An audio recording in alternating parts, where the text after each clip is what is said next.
All right, euthanasia is still rare in the United States, but it's increasingly common in Europe. Tucker Carlson recently sat down with attorney Robert Clarke to discuss the state of assisted suicide in the old heart of Western civilization. Mr. Clarke, thanks for joining us. You represent Tom Mortier. Explain to an American audience not as familiar with euthanasia as practiced in Europe, his experience with European euthanasia laws. Yeah, absolutely. Well, Tom Mortier is a man who lives in Belgium, and he found out that his 64-year-old mother, who was physically healthy, she had no physical condition, he found out that she'd been euthanized the day after it happened, when the hospital phoned up his wife to ask them to come in and make the necessary arrangements. This isn't the day before it happened, it's not the day it happened, but the day after he gets this phone call to ask him to come and make the necessary arrangements. And what was his response to this? Well, he, as you can imagine, like any son, was devastated. I mean, this is a man who hadn't really given a huge amount of thought to the euthanasia laws that are in force in Belgium before this happened. And his experience through all of this has turned him into someone who is willing to stand up in the difficult environment that it is in Belgium and say something is very, very wrong here when we decide that instead of caring for our sick, instead of caring for the vulnerable people that we have in society, we're going to offer death to them. How common is it in Europe?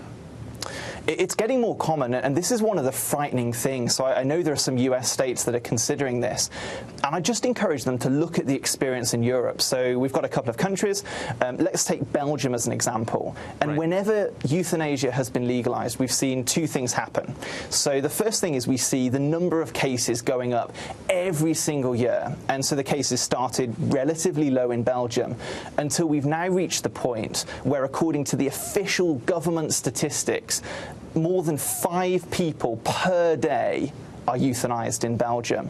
And so these stories that you hear, the arguments that you hear that say, well, this is an exceptional thing, this is a rare thing, it's not true. And that's the first big problem that we see, that wherever euthanasia is legalized, that the numbers go up. And then secondly, the categories of people that can access euthanasia start to expand. People start to kind of push on the edges.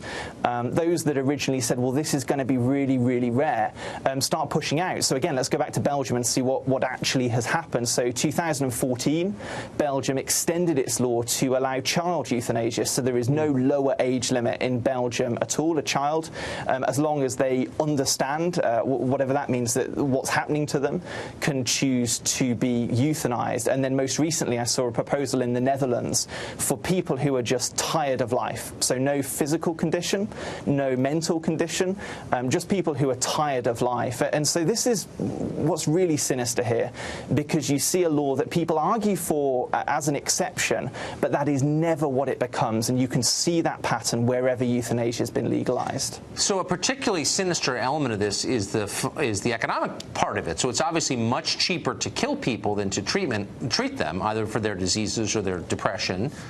So isn't there a built-in incentive on the part of the state that is providing health care to do this because of the cost savings?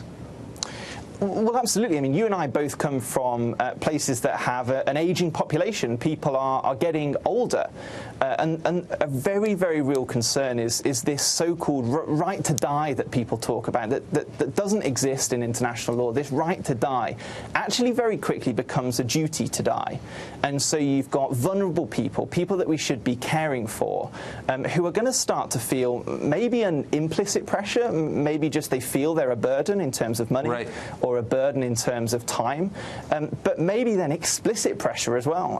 So cases where people have been told that they're a burden, that maybe their family members can't help them anymore, can't sustain them in their caring requirements. And so, yeah, there's a very, very real concern here that once you start to crack that door open, that it leads to vulnerable people feeling very, very real pressure. Have health insurers taken a position on this? Have they admitted that they're for it? So, I mean, the system of medicine is a little bit different in most European countries. Yes. But certainly, if you look, for example, in the UK at some of the groups that have been involved in this discussion, so the UK Parliament very recently debated this issue and overwhelmingly rejected a bill that would have legalised assisted suicide, as they called it, in the United Kingdom. And every major, for example, disability rights group was against that bill because they recognise the burden and the threat that that's going to place on some of their members, people who are vulnerable, people who are elderly. And then take, for example, the doctors.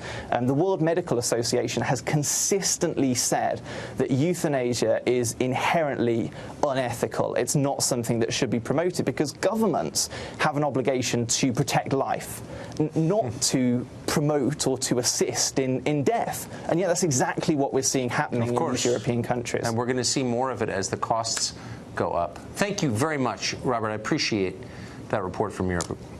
You're welcome. Thank you for having me.